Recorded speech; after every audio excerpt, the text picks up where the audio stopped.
కురిమిల్ల రమేష్ మోత్కూరు ఒక 4 ఎకరాల పంటను తీసుకొచ్చి మార్కెట్లో పోసి వారం రోజులకు ఎక్కువ అవుతుంది. ఒడ్లు మొత్తం వానలు వచ్చి కొట్టుకుపోయిన ఒడ్లు కూడా చూసినారు అందరూ.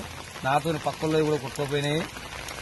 ఇప్పుడు ఇంతవరకు కొనుగోలు చేయకపోవడం గవర్నమెంట్ నిర్లక్ష్యంగా ఉన్నందుకు మా రైతులు నష్టపోయి ఇబ్బందులు పడుతున్నాము.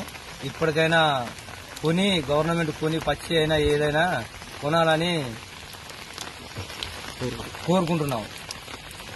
బోయిని యాకయ్య, మాది మోత్కూరు గ్రామం. నేను వారం రోజుల కింద ఒక 5 ఎకరాల వరి పంట కోసి ధాన్యాన్ని ఒక 6 ట్రిప్పుల వరి ధాన్యాన్ని ఇక్కడ కోసిన ఒక వారం రోజులు అవుతుంది.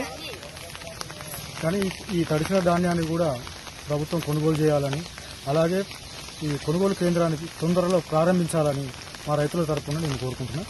మాతో పాటు చాలామంది ఇక్కడ రైతులు ఒక 50-60 బస్తాలు వరిలో పోయినాయి. ఇవన్నీ మా పంట నష్టం ఏదన్నా నష్టపరిహారం చెల్లించినా కానీ మాకు ఆదుకున్న వారు రైతులని ప్రభుత్వాన్ని కోరుకుంటున్నాం.